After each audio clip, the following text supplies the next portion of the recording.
জানেন কি পুরুলিয়ার প্রথম মহিলা বিধায়ককে? পুরুলিয়ার প্রথম মহিলা বিধায়ক ছিলেন মানভূম জননী লাবণ্যপ্রভা ঘোষ।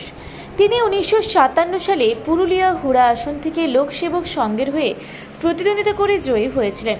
লাবণ্যপ্রভা ঘোষ 1921 সালে গান্ধীজির ডাকে সাড়া দিয়ে দেশের স্বাধীনতা আন্দোলনে যোগ দিয়েছিলেন।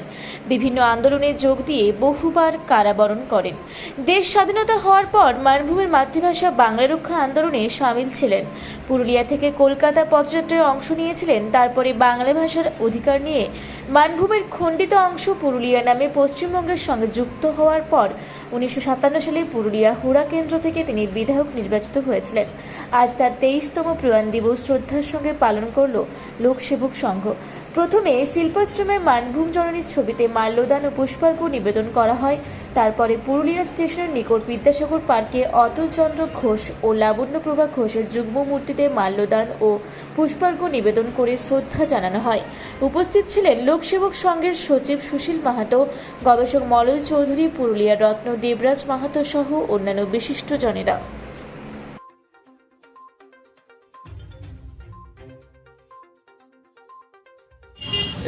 প্রাতঃস্মরণীয় ব্যক্তিত্ব। আজকে যে বিষয়টা আমরা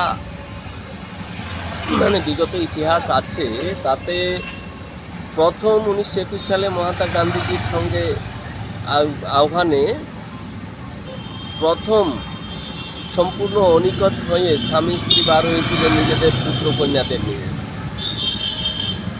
স্বাধীনতা আন্দোলনের শেষে আবার যখন মাতৃভাষা রক্ষার খুব জরুরি প্রয়োজন পড়ে, তৎকালীন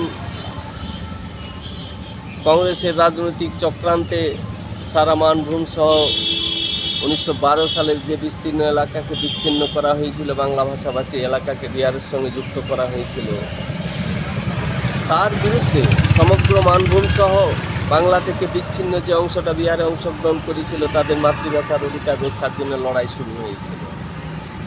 আজকে যে নামটা আমরা ওনার কাছে দেওয়া প্রাপ্য হয়ে গেছে ওনার নামের সঙ্গে, সেটা হচ্ছে মানভূম জননী, মানভূমের মা। সেই মানভূমকেও তৎকালীন যে আন্দোলন, সেই আন্দোলনের সমস্ত এলাকার ভাষা বাংলা হলেও বঞ্চিত করা হয়েছে মানুষকে চক্রান্ত এবং ষড়যন্ত্র করে। একদিকে রাখা হয়েছে মাতৃভাষার অধিকার খর্ব করে মানভূমের স্বয়ং সম্পূর্ণ যে জেলা, 3টে শিল্পাঞ্চল জামশেদপুর, বোকারো, ধানবাদকে রাখা হয়েছে।